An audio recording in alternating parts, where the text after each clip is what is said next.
నమస్తే, welcome to BCN news. నా పేరు మానస. ముందుగా ముఖ్యాంశాలు. హంద్రీనీవా ద్వారా కుప్పం నియోజకవర్గానికి చేరిన కృష్ణా జలాలు.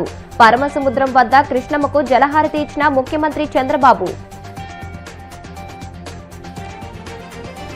విశాఖలో సేనతో సేనాని సభలో పవన్ కళ్యాణ్ కీలక ప్రసంగం. ప్రస్తుత ఎన్డీఏ కూటమి కనీసం 15 ఏళ్ల పాటు కొనసాగాల్సిన అవసరం ఉందని స్పష్టీకరణ. వాడపల్లి వెంకన్న ఆలయంలో ప్రత్యేక పూజలు. మంగళ వాయిద్యాల నడుమ శ్రీ స్వామి అమ్మవార్లకు మేల్కొల్పు సేవ, ఐశ్వర్యలక్ష్మి హోమం.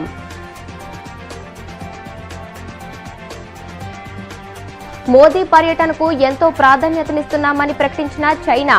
భారత్ చైనా మధ్య స్థిరమైన సంబంధాలు ప్రపంచానికి అవసరమన్న ప్రధాని మోదీ. దశాబ్దాల నిరీక్షణకు తెరదించుతూ హంద్రీనీవా సుజల స్రవంతి ప్రాజెక్టు ద్వారా కృష్ణా జలాలు చిత్తూరు జిల్లా కుప్పం నియోజకవర్గానికి చేరుకున్నాయి. ఈ చారిత్రాత్మక ఘట్టంపై ముఖ్యమంత్రి చంద్రబాబు తీవ్ర భాగోద్వేగానికి గురయ్యారు. తాను 5 దశాబ్దాల రాజకీయ ప్రస్థానంలో ఇది ఒక మరిచిపోలేని రోజని ఆయన అభివర్ణించారు. పరమ సముద్రం సమీపంలో కృష్ణా జలాలకు ముఖ్యమంత్రి చంద్రబాబు ప్రత్యేక పూజలు చేసి జలహారతి ఇచ్చారు. అనంతరం ఆయన మాట్లాడుతూ తనని ఈ స్థాయికి తీసుకొచ్చిన సొంత గడ్డ కుప్పంలో కృష్ణా జలాలు పారించడం తన జీవితంలో అత్యంత సంతోషకరమైన విషయమని అన్నారు. 1999లో తన చేతుల మీదుగా శంకుస్థాపన చేసిన హంద్రీనీవా ప్రాజెక్టును పూర్తి చేసి ఈ రోజు కుప్పానికి కృష్ణమ్మను తీసుకురావడం వెనుక ఎన్నో ఏళ్ల కృషి, పట్టుదల ఉన్నాయని ఆయన పేర్కొన్నారు. తల్లిని కుప్పానికి తీసుకొచ్చినప్పుడు నాకుండే ఆనందం వర్ణనాతీతం అని చెప్పి కూడా మీ అందరికీ విజ్ఞప్తి చేస్తున్నాను. ఇది ఒక గొప్ప సంకల్పం నేడు నిజమైంది. అసాధారణమైన విషయం ఇది. 738 కిలోమీటర్లు మల్యాలలో ప్రారంభమైతే ఈరోజు కుప్పం పరమ సముద్రంలో నీళ్లు తీసుకొచ్చాం. 27 లిఫ్ట్ ఇరిగేషన్లు పెట్టి ఎక్కడికక్కడ ఇప్పుడే మినిస్టర్ గారు చెప్పారు 730 అడుగులు పైకి లిఫ్ట్ చేశాం, మీటర్లు లిఫ్ట్ చేశాం. అక్కడి నుంచి ఇంకో పక్కన ఎక్కడికక్కడ సొరంగాలు కూడా తవ్వి అక్కడి నుంచి నీళ్లు తీసుకొచ్చాం. కుప్పానికి మాత్రం 2 సంవత్సరాల కంటే ముందే కృష్ణా పుష్కరాలు ఇక్కడికి వచ్చాయి. మన నాయకుడు ఎన్టీ రామారావు గారు ముఖ్యమంత్రిగా ఉన్నప్పుడు కృష్ణా జలాలు సముద్రం లేకపోతా ఉంటే ఆ సముద్రం లేకపోయే నీళ్లు మిగులు జలాలు ఈ రాయలసీమకు తీసుకురావాలని సంకల్పం చేసిన ఏకైక నాయకుడు నందమూరి తారక రామారావు గారు. సంకల్పం చేశారు, కానీ ఆ రోజు పరిస్థితులు అనుకూలించలేదు. కొన్ని ప్రాజెక్టులు పూర్తి చేయగలిగాం. రాయలసీమ, రాయలసీమ, ఒకప్పుడు రత్నాల సీమ, తర్వాత రాళ్లసీమ ఎడారిగా మారిపోయే పరిస్థితి నేను ముఖ్యమంత్రి అయిన తర్వాత చూశాను. ఎప్పుడో కాదు, 25 ఏళ్లకు మునుపు. రాయలసీమలో కరువు వస్తే నీళ్లు లేకపోతే పశువుల కోసం రైల్లో నీళ్లు తెప్పించి పశువులను కాపాడుకున్న రోజులు. 10 సంవత్సరాలు పంటేస్తే వేరుశనగ పంట 1-2 సంవత్సరాలు వచ్చి 8 సంవత్సరాలు విత్తనాలకు పెట్టిన డబ్బులు కూడా వచ్చేటివి కాదు. అప్పుడు నాకు అనిపించింది ఏంటి దౌర్భాగ్యం అని. అందుకే 1999లో హంద్రీనీవాకు నేనే ఫౌండేషన్ వేశాను, నేనే ఆ రోజు ప్రారంభించాను.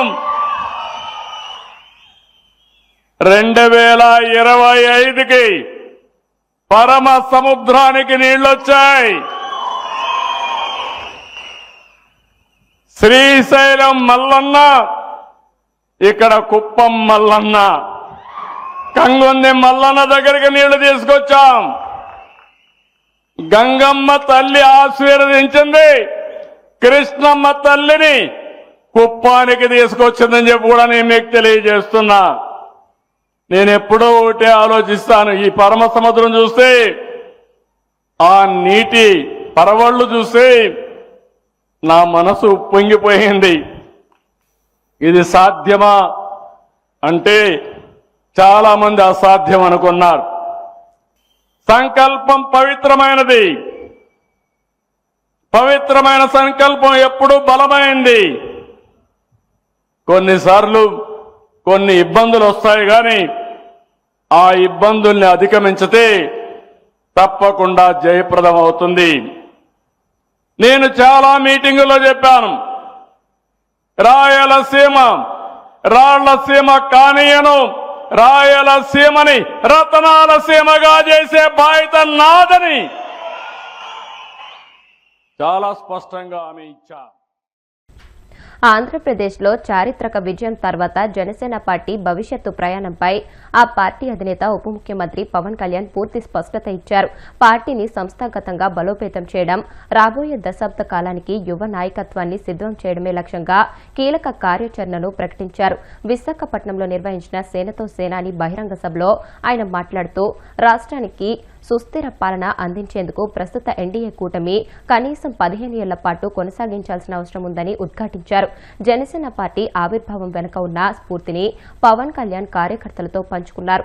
గడిచిన 11 ఏళ్లలో తన వ్యక్తిగత జీవితాన్ని, సినిమాలను పక్కన పెట్టి కేవలం పార్టీ కోసమే జీవించాలని గుర్తు చేసుకున్నారు.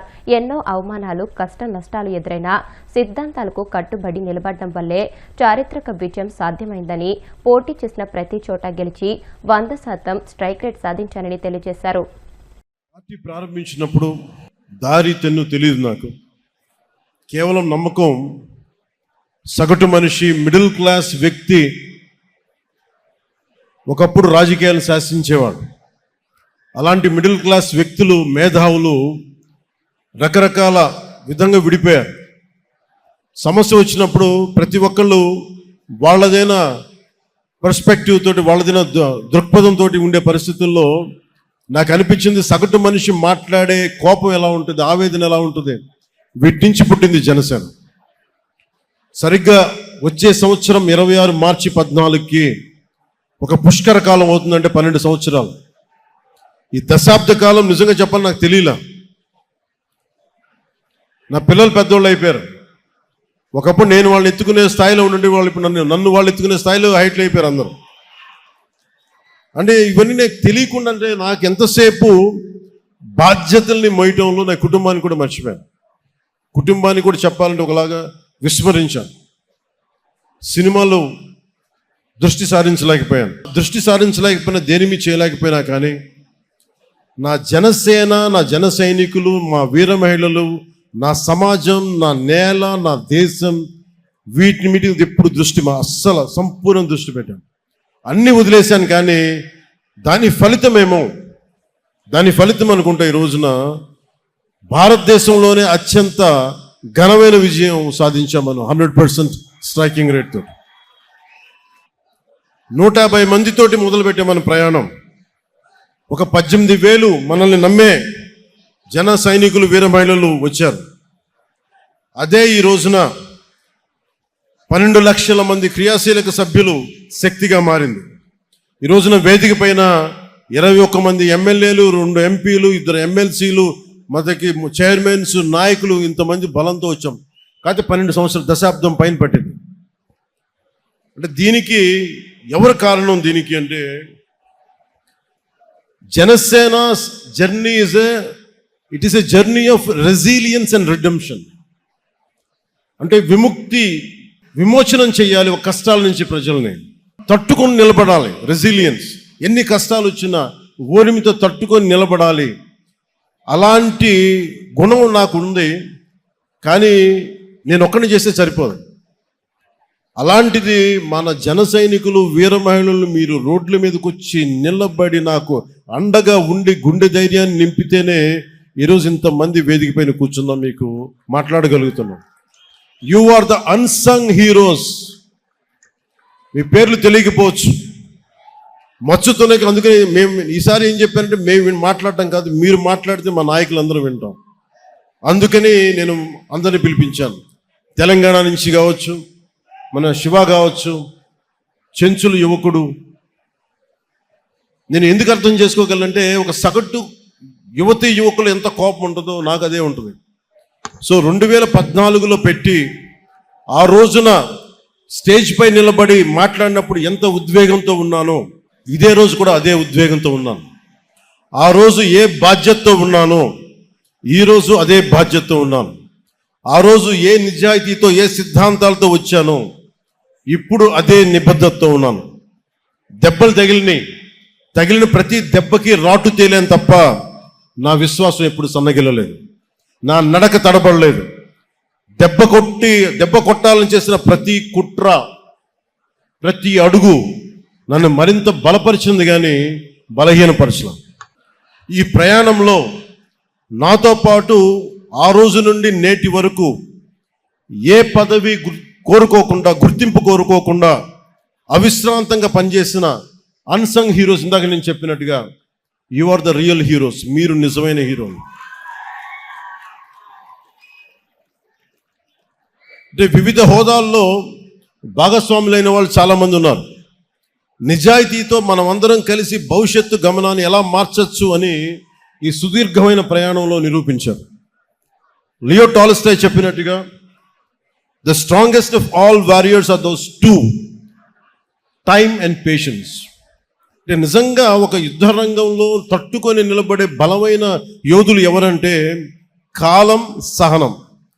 అలాంటి కాలం, సహనం గుండెల్లో పెట్టుకున్న జన సైనికులు, వీర మహిళలు మీరు నిరూపించారు. You are the true heroes. I salute you. Konaseema తిరుమలగా వర్ధిల్లుతున్న వాడపల్లి శ్రీ వెంకటేశ్వర స్వామి ఆలయంలో ఆదివారం ప్రత్యేక పూజలు వైభవంగా నిర్వహించారు. మంగళ వాయిద్యాల నడుమ శ్రీ స్వామి అమ్మవార్లకు మేల్కొల్పు సేవలు నిర్వహించిన అనంతరం ఐశ్వర్యలక్ష్మి హోమాన్ని జరిపించారు. అర్చకులు శ్రీ స్వామి అమ్మవార్ల వసంత మండపంలో అష్టోత్తర పూజలు నిర్వహించగా ప్రత్యేక అలంకరణలో ఉన్న స్వామిని దర్శించుకుని భక్తులు తరించిపోయారు.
ఇప్పుడు కాసేపు ప్రకటనలు.